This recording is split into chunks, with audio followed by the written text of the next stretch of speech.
నమస్తే, welcome to Abhinav Bharat. ఏపీలో ఘోరమైన ఓటమి ఎదుర్కొన్న తర్వాత కూడా వైఎస్ జగన్ చూపిస్తున్న ధీమా వెనుక చాలా కారణాలు ఉన్నాయనే వార్తలు వినిపిస్తున్నాయి. పార్టీని వరుసగా నేతలు వీడిపోతున్నా జగన్ పట్టించకపోవడం వెనుక కూడా ఆయనకు ఉండే వ్యూహాలు ఆయనకు ఉన్నాయని రాజకీయ విశ్లేషకులు అంటున్నారు. ఇటీవల జరిగిన ఎన్నికల్లో వైసీపీకి 11 అసెంబ్లీ సీట్లు మాత్రమే ప్రజలు కట్టబెట్టారు. అంటే ఆ పార్టీని ప్రతిపక్షంలో కూడా కూర్చోబెట్టలేదు. ఇంత ఘోరంగా వైసీపీ ఓడింది కాబట్టి ఆ పార్టీ నిర్వీర్యం అయిపోతుందని అంతా అనుకున్న పరిస్థితులు అలా కనిపించడం లేదు. ఏపీ రాజకీయాల్లో జరుగుతున్న పరిణామాలే వైసీపీకి శ్రీరామరక్షగా మారుతున్నాయి.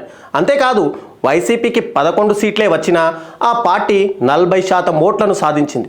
అదే జగన్ ధీమాకు కారణంగా తెలుస్తుంది. మరోవైపు అసెంబ్లీలో వైసీపీకి ప్రతిపక్ష పాత్ర ఇచ్చి గుర్తించడానికి టీడీపీ కూటమి ససేమిరా అంటుంది. ఆ పార్టీకి ప్రజలే అవకాశం ఇవ్వలేదు, మేమెలా ఇస్తామని కూటమి నేతలు అంటున్నారు. కానీ వైసీపీ వాదన మరోలా ఉంది. ఏపీలో తామే ఏకైక ఆల్టర్నేట్ కాబట్టి ప్రతిపక్ష పాత్ర తమకే ఇవ్వాలని వారంతా డిమాండ్ చేస్తున్నారు. దానికి సీట్లతో సంబంధం ఏముంది అంటూ తమ వాదన వినిపిస్తున్నారు.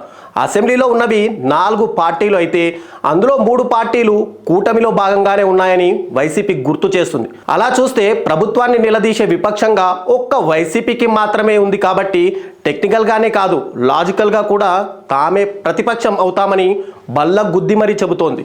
ఇదిలా ఉండగా అసెంబ్లీ లోపల మాత్రమే కాదు, బయట కూడా కూటమి ప్రభుత్వానికి అసలైన ప్రతిపక్షం వైసీపీనే అని రాజకీయ విశ్లేషకులు అంటున్నారు. అసెంబ్లీ బయట కాంగ్రెస్, కమ్యూనిస్టులు కూడా ఉన్నారు. కానీ ఆ పార్టీలకు పెద్దగా బలం లేదు. కాంగ్రెస్కి క్యాడర్, లీడర్ రెండూ సమస్యగానే ఉన్నాయి. షర్మిల కాంగ్రెస్ చీఫ్గా ఉన్న ఒక్క నాయకుడు కూడా వైసీపీ నుంచి ఆ పార్టీలో చేరలేదు.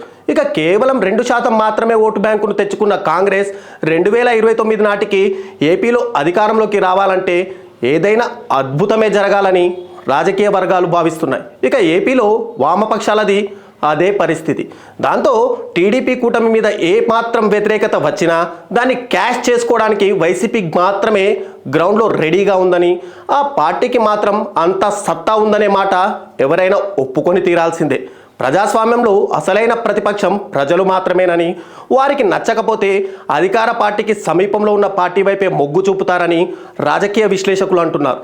పక్క రాష్ట్రం తెలంగాణలో కాంగ్రెస్ అధికారంలోకి రావడానికి అందుకు ప్రత్యక్ష ఉదాహరణ అని చెబుతున్నారు. ఎన్నికలకు ముందు వరకు భారీగా హడావిడి చేసిన కొన్ని పార్టీలు తీరా ఎన్నికలు సమీపించేసరికి 3-4 స్థానాలకు పడిపోవడం, ఆ పరిస్థితుల్లో బీఆర్ఎస్ని దించాలంటే కాంగ్రెస్ మాత్రమే అసలైన ఆల్టర్నేట్ అని ప్రజలు గుర్తించి అధికారం ఇవ్వడం మర్చిపోకూడదని అంటున్నారు. తెలంగాణలో కాంగ్రెస్కి కూడా గ్రౌండ్ లెవెల్లో బలం ఉండడం, ఓటు షేర్ ఉండడం వంటి ఇక్కడ కలిసొచ్చిన అంశాలు. అలా చూస్తే ఏపీలో వైసీపీది ఇంకా పటిష్టమైన స్థానం అనే విషయాన్ని కూటమి నేతలు మర్చిపోకూడదని రాజకీయ వర్గాలు అంటున్నాయి. ప్రస్తుతం వైసీపీ నుంచి ఎంతమంది కూటమిలో చేరినా ఎన్నికల వేళకు పోటీ మాత్రం వైసీపీకి కూటమి మధ్యనే ఉంటుందనే వాస్తవాన్ని విస్మరించకూడదని, టీడీపీ కూటమి మీద జనాలకు మొహం మొత్తినా ఏమాత్రం వ్యతిరేకత వచ్చినా అది వైసీపీకే భారీ అడ్వాంటేజ్ అవుతుందని రాజకీయ పండితులు అంటున్నారు. ప్రభుత్వ వ్యతిరేకతను గుత్తమొత్తంగా పొందేందుకు వైసీపీ మాత్రమే గ్రౌండ్ లెవెల్లో బలంగా ఉన్న పార్టీ కావడం ఇందుకు ప్రధాన కారణం. ఈ విషయంలో మిగిలిన పార్టీలేవి దరిదాపుల్లో కూడా లేకపోవడం వైసీపీకి పెద్ద అడ్వాంటేజ్. ఇదే వైసీపీ అధినేత జగన్ ధీమాకు కారణం అనేది రాజకీయ విశ్లేషకుల అంచనా. ఈ రోజున కూటమి మీద నమ్మకం ఉండవచ్చు, కాలం గడుస్తున్న కొద్దీ అది అలాగే కొనసాగుతుందని చెప్పలేం. అలాంటి సమయంలో వైసీపీ తమకు ఉన్న ఓటు షేర్తో పాటు కూటమి వ్యతిరేక ఓటు షేరు కలుపుకొని ఊహించని దెబ్బ తీయగలదని, ఆ గోల్డెన్ ఛాన్స్ ఒక్క వైసీపీకి మాత్రమే ఉందని, ఈ విషయం గుర్తెరిగి కూటమి అడుగులు వేయాలని రాజకీయ పండితులు సూచిస్తున్నారు. నాయకులారా, మీ పనితనం మీ అధినాయకులకు తెలియజేయాలనుకుంటున్నారు. ప్రజలారా, మీ సమస్యలను మీ నాయకులకు తెలియజేయాలనుకుంటున్నారు. ప్రజా సమస్యల పరిష్కార వేదిక మీ అభినవ్ భారత్.